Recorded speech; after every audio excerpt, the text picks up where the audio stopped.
మోదీ గారిని అమిత్ షా గారిని శనివారం కలిసిన తర్వాత నేను ఆదివారం పాకిస్తాన్ వెళ్తున్నాను. వీళ్ళు 10 రోజులు టైం అడిగారు. నిన్ననే పెద్ద ఆయనతో మాట్లాడాను. ఆయన చెప్పకూడదు, మీరు అడిగారు కనుక నేను సత్యం చెప్పాలి కనుక చెప్తున్నా.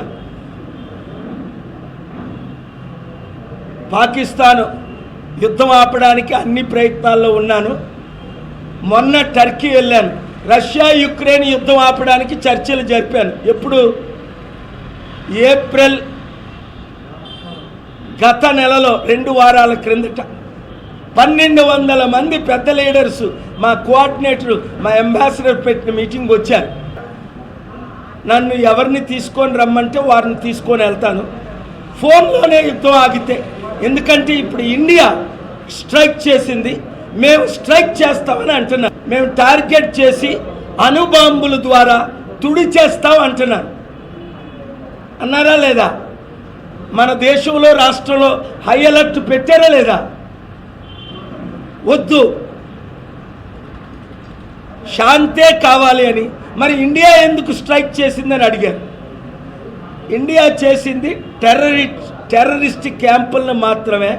ఇస్లామాబాద్ని కానీ రావల్పిండిని కానీ పాకిస్తాన్లో ఉన్న సిటీలను కానీ టార్గెట్ చేయలేదు. టెర్రరిస్ట్ క్యాంపుల్ని టార్గెట్ చేయడానికి 3లో ఒకరు నన్ను అడిగారు. అది కూడా నేను వద్దన్నాను. కానీ వాళ్ళు స్ట్రైక్ చేశారు. అయినా మన సెక్యూరిటీ ల్యాబ్స్ అవడవేటి చెప్పండి. ముందే తెలిసి వీళ్ళకి 16ని ఏప్రిల్ 16ను వారు అన్నారు మేము అటాక్ చేస్తున్నాం, 18ని అన్నారు, ఓపెన్గా చెప్పారు. మరి వాళ్ళు ఎలాగెళ్ళిపోయారు ఇంతమంది టెర్రరిస్టులు అక్కడికి? ఏం జరుగుతుంది? అది మన లీడర్షిప్ ఫెయిల్యూర్ కాదా? మనలో అన్నమాట. పాకిస్తాన్ని ఇండియాకి యుద్ధం లేకుండా ఆపే బాధ్యత పైన దేవుడిది, కిందని నాది.